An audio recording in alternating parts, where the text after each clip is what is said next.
कहानी की शुरुआत होती है रेज़म्बोल नाम के एक गांव में, जहां के लोग एल्केमी नाम की विद्या का इस्तेमाल करते थे। इस विद्या के जरिए लोहे की चीजें भी सोने की हो जाती थी और कुछ लोग तो इस विद्या का इस्तेमाल मरे हुए लोगों को जिंदा करने के लिए भी करते थे। मगर ये अफवाह थी कि अगर एक्सपेरिमेंट के दौरान कोई भी गड़बड़ी हुई तो भयंकर तबाही मचेगी।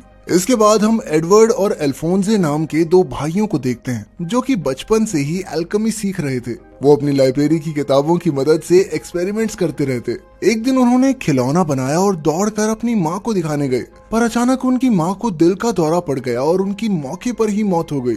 अब दोनों भाइयों की देखभाल करने वाला कोई नहीं था। तब एडवर्ड ने कहा कि वो एल्केमी के जरिए अपनी माँ को फिर से जिंदा कर सकते हैं, पर अल्फोंसे ने कहा कि ये बहुत खतरनाक है और अगर गड़बड़ी हो गई तो फिर क्या होगा। लेकिन एडवर्ड ने जैसे तैसे उसे मना लिया।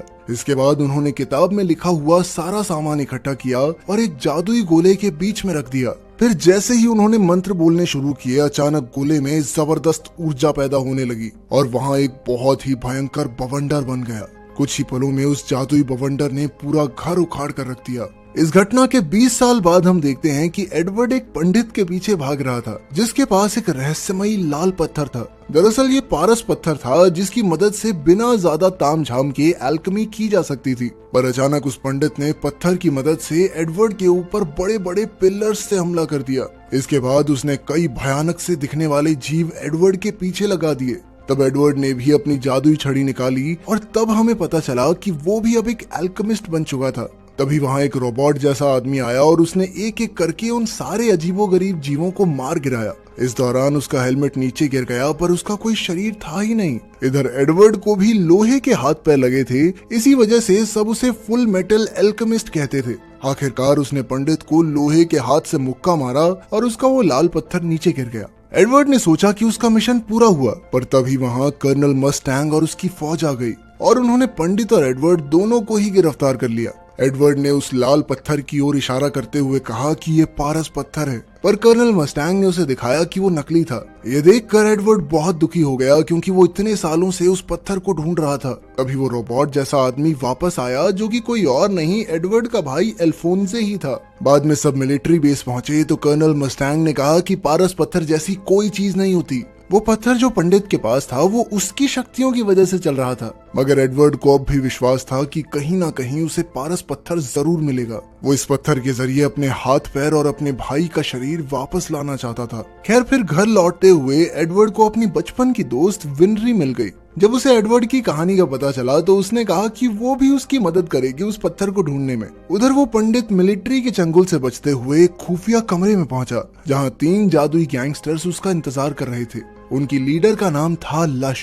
इसके अलावा ग्रुप में एनवी नाम की एक लंबी लड़की थी, जो किसी का भी भेस बना सकती थी, और ग्लूटोनी नाम का एक लड़का भी था, जो कुछ भी खा सकता था। असल में लश ने ही पंडित को किसी काम पर भेजा था, पर वो उस काम को पूरा नहीं कर सका। इसलिए लश ने गुस्से में अपने हाथ लंबे करके उसका गला घोटकर मार डाला और उसके मरने के बाद ग्लूटोनी उसे पूरा का पूरा खा गया। वहीं दूसरी ओर एडवर्ड सोने की कोशिश कर रहा था, पर उसे 20 साल पुरानी वो घटना याद आ रही थी। जब उनका एक्सपेरिमेंट असफल रहा तो एडवर्ड को सच के दरवाजे पर लाया गया, जहां इस ब्रह्मांड का सारा ज्ञान छुपा हुआ था। अचानक दरवाजा खुला और 2 भयानक हाथ उसे खींचकर अंदर ले गए। अब एडवर्ड ब्रह्मांड में तेजी से उड़ता हुआ जा रहा था और फिर अचानक उसे अपनी माँ दिखाई दी। उसने उन्हें छूने की कोशिश की, मगर अगले ही पल वो दरवाजे से बाहर आ गया। लेकिन अब एडवर्ड को एल्केमी का पूरा ज्ञान हो गया था। तभी वहाँ एक धुएं के बादल जैसी मूर्ति आई, जिसने कहा कि अगर कोई किसी मरे हुए इंसान को जिंदा करना चाहता है तो उसके बदले में अपने शरीर का एक हिस्सा देना होगा। एडवर्ड अपनी माँ को वापस लाना चाहता था, इसलिए उस परछाई ने उसका एक पैर ले लिया। बाद में जब एडवर्ड की आंख खुली तो वो अपने घर में था और घर वैसा का वैसा था, पर उसका पैर कट चुका था और उसका भाई अल्फोंसे भी कहीं नजर नहीं आ रहा था। तब उसे एहसास हुआ कि अल्फोंसे ने शायद उनकी माँ को वापस लाने के लिए खुद को ही कुर्बान कर दिया हो। इसके बाद एडवर्ड उस जादुई गोले के पास गया, जहां उन्होंने एक्सपेरिमेंट किया था। वहाँ एक काले रंग के धुएं वाला अजीब सा जीव था, जो उनकी माँ तो बिल्कुल नहीं थी। तब गुस्से में वो एक आर्मर सेट से टकराया और अपने भाई को वापस जिंदा करने के लिए पूजा करने लगा। एक बार फिर से वो सच के दरवाजे के सामने आ पहुंचा। इस बार उसे अपने भाई को जिंदा करना था, तो उसके बदले में उसने अपना एक हाथ दे दिया। जब उसकी आंख खुली तो उसने देखा कि अल्फोंसे जिंदा हो गया था, पर उसका शरीर नहीं था। बल्कि वो एक रोबोट जैसा दिख रहा था। खैर, अब वर्तमान समय में कर्नल मस्टैंग दोनों भाइयों और विनरी को टकर नाम के एक एल्केमिस्ट के पास लेकर आया,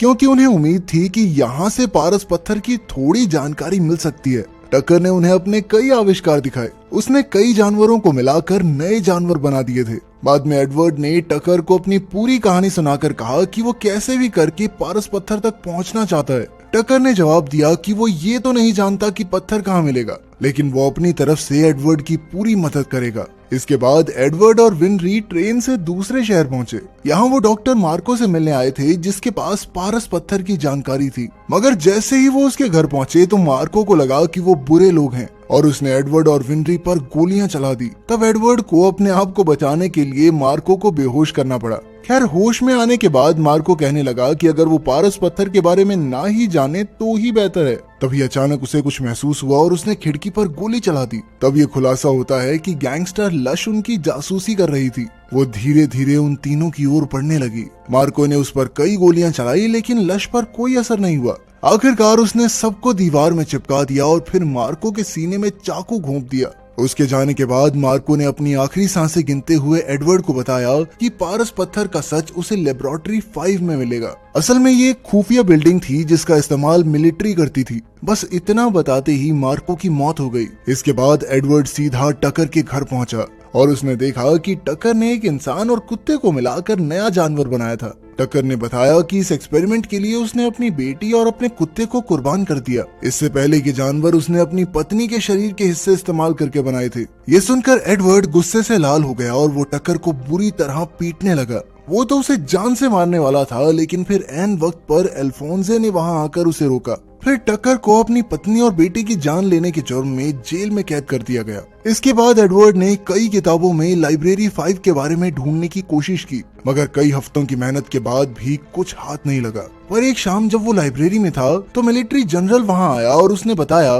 कि लेबोरेटरी 5 तो मिलिट्री के स्टोर रूम का नाम है, जिसे अब कोई भी इस्तेमाल नहीं करता। ये सुनते ही एडवर्ड तुरंत अपनी टीम के साथ वहां पहुंच गया। उधर एक मिलिट्री कैप्टन ने रिसर्च की तो पता चला कि लेबोरेटरी 5 तो असल में एक बहुत बड़ा जादुई गोला है। शायद यहाँ कोई बहुत बड़ा जादुई एक्सपेरिमेंट चल रहा था। उसने अपने ऑफिसर्स को इसकी खबर देने की सोची, पर बदकिस्मती से लश ने उसे रोक दिया। बेचारा कैप्टन जैसे तैसे घर से बाहर निकला और उसने जनरल को फोन किया, मगर तभी एनवी कर्नल मस्टैंग का भेष बनाकर वहां आई और कैप्टन का खून कर दिया। असल में वो कर्नल पर इल्जाम लगाकर उसे जेल में डालना चाहते थे। उनका प्लान कामयाब रहा क्योंकि कुछ लोगों ने उसे हत्या करते हुए देख लिया और पुलिस को खबर कर दी थी। वहीं दूसरी ओर वो पागल एल्केमिस्ट टकर भी जेल से भाग निकला। इधर एडवर्ड और उसके दोस्तों को भी गिरफ्तार कर लिया गया, क्योंकि वो अक्सर खूनी मस्टैंग के साथ दिखाई देते थे। उन्हें एक कमरे में कैद कर दिया गया, पर एडवर्ड बड़ी ही चालाकी से सबको लेकर भाग निकला। इसके बाद वो एक गाड़ी चुरा कर लेबोरेटरी 5 में पहुंचे, जहां कर्नल मस्टैंग और एक लेफ्टिनेंट के बीच लड़ाई चल रही थी। अचानक मस्टैंग ने चुटकी बजाई और लेफ्टिनेंट को आग लग गई। सबको लगा कि मस्टैंग पागल हो चुका है, पर तभी जलते हुए लेफ्टिनेंट का रूप बदला और तब हमें पता चला कि वो लेफ्टिनेंट के भेष में एनवी थी। जल्द ही लश और उसके गुंडे भी वहां आ पहुंचे और लश ने मस्टैंग के पेट में चाकू घोंप दिया। इसके बाद वो वहां से भागने लगी तो एडवर्ड ने उसका पीछा किया, मगर जल्द ही वो एक सुनसान कमरे में पहुंचा जहां एक बड़ा सा जादुई गोला बना हुआ था। लेकिन इससे पहले कि वो कुछ समझ पाता, साइंटिस्ट टकर उसके सामने आ गया। उसने अपनी जेब से एक पारस पत्थर निकाला और कहा कि यहाँ हजारों की तादाद में ये पत्थर बनाए जाते हैं। असल में ये ऑपरेशन मिलिट्री का ही चलाया हुआ था। फिर टकर ने कहा कि किसी मरे हुए इंसान को जिंदा करने के लिए कुर्बानी तो देनी पड़ती है, इसलिए बड़े बड़े आर्मी ऑफिसर्स अपने घर वालों को फिर से जिंदा करने के लिए कैदियों की कुर्बानी दे देते हैं। ये बात सुनकर एडवर्ड हक्का बक्का रह गया। तभी अचानक लश ने वहां आकर टकर को मार डाला,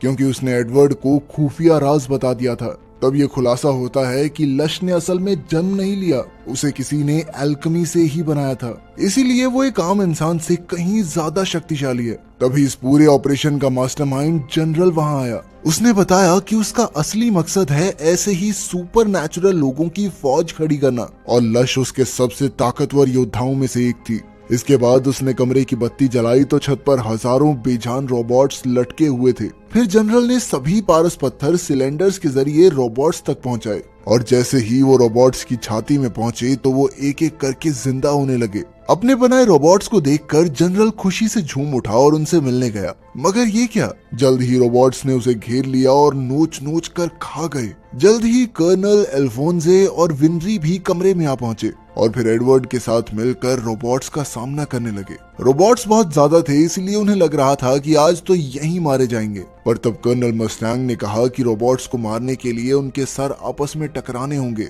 और फिर इसी तरीके से उन्होंने रोबोट्स को मारना शुरू कर दिया। मगर फिर भी उनकी तादाद बहुत ज्यादा थी, इसलिए एडवर्ड और उसके साथी चालाकी से बाहर आ गए। वहां उनका सामना लश और उसके गुंडों से हुआ। हालांकि मस्टैंग जख्मी था, मगर फिर भी उसने अपनी सारी शक्ति इकट्ठी करके जबरदस्त आग निकाली, जिसमें एनवी तो जलकर राख हो गई। इसके बाद कर्नल ने लश पर हमला किया, पर कोई फायदा नहीं हुआ क्योंकि वो बार बार जिंदा हो जाती थी। आखिरकार लश ने खुलासा किया कि उसकी छाती में भी एक पारस पत्थर है, जिस वजह से उसके पास बहुत ही ज्यादा ताकतवर शक्तियां हैं। तब एडवर्ड, अल्फोंसे और कर्नल ने मिलकर एक साथ उस पर हमला किया। कर्नल ने अपनी जान जोखिम में डालकर उस पारस पत्थर को निकाल लिया, जिससे लश की तुरंत ही मौत हो गई। इधर ग्लूटनी ने ये सब देखा तो वो खुद ही दुम दबाकर भाग निकला।